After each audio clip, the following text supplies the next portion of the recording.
ರೇಣುಕಾಸ್ವಾಮಿ ಕೊಲೆ ಪ್ರಕರಣ ವಿಚಾರಕ್ಕೆ ಸಂಬಂಧಪಟ್ಟಂತೆ ನಟ ದರ್ಶನ್ ಅವರು ನ್ಯಾಯಾಂಗ ಬಂಧನದಲ್ಲಿದ್ದಾರೆ. ಕೊಲೆ ಮಾಡಿದ ಪ್ರಕರಣದಲ್ಲಿ ತನಿಖೆ ನಡೆಯುತ್ತಿದೆ. ಸದ್ಯ ಈ ಪ್ರಕರಣದಲ್ಲಿ ದರ್ಶನ್ ಆ್ಯಂಡ್ ಗ್ಯಾಂಗ್ ಪರಪ್ಪನ ಅಗ್ರಹಾರದಲ್ಲಿದೆ. ಇಂದು ಜುಲೈ 4 ಎಲ್ಲರ ನ್ಯಾಯಾಂಗ ಬಂಧನದ ಅವಧಿ ಪೂರ್ಣಗೊಳ್ಳಲಿದೆ. ಹೀಗಾಗಿ ದರ್ಶನ್ ಹಾಗೂ ಅವರ ಟೀಮ್ ಕೋರ್ಟ್ಗೆ ಹಾಜರಾಗಬೇಕಿತ್ತು. ಆದರೆ ಇಂದು ದರ್ಶನ್ ಅವರು ನೇರವಾಗಿ ಕೋರ್ಟ್ಗೆ ಬರುತ್ತಿಲ್ಲ. ಬದಲಿಗೆ ವಿಡಿಯೋ ಕಾನ್ಫರೆನ್ಸ್ ಮೂಲಕ ವಿಚಾರಣೆ ಎದುರಿಸಲಿದ್ದಾರೆ. ಪೊಲೀಸ್ ಕಸ್ಟಡಿ ಅಗತ್ಯವಿರದ ಹಿನ್ನೆಲೆಯಲ್ಲಿ ಮತ್ತೆ ನ್ಯಾಯಾಂಗ ಬಂಧನಕ್ಕೆ ಒಳಪಡಿಸುವ ಸಾಧ್ಯತೆ ಇದೆ ಎನ್ನಲಾಗಿದೆ.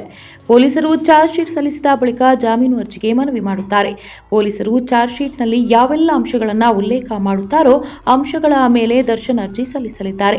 ಈ ಹಿನ್ನೆಲೆಯಲ್ಲಿ ಚಾರ್ಜ್ ಶೀಟ್ ಆಗುವವರೆಗೂ ಕಾಯುವ ತಂತ್ರಕ್ಕೆ ವಕೀಲರು ಮೊರೆ ಹೋಗಿದ್ದಾರೆ. 90 ದಿನಗಳಲ್ಲಿ ಚಾರ್ಜ್ ಶೀಟ್ ಸಲ್ಲಿಸಲು ಪೊಲೀಸರಿಗೆ ಅವಕಾಶವಿದೆ. ಇನ್ನು ಹೆಚ್ಚು ಕಮ್ಮಿ 2 ತಿಂಗಳು ಸಮಯ ಇರುವ ಕಾರಣ ಅಷ್ಟರ ಮಟ್ಟಿಗೆ ಚಾರ್ಜ್ ಶೀಟ್ ಸಲ್ಲಿಸಲಿದ್ದಾರೆ ಕಾಮಾಕ್ಷಿ ಪಾಳ್ಯ ಪೊಲೀಸರು. ಅಲ್ಲಿಯವರೆಗೂ ನಟ ಹಾಗೂ ಆತನ ಗ್ಯಾಂಗ್ಗೆ ನ್ಯಾಯಾಂಗ ಬಂಧನವೇ ಗಟ್ಟಿ.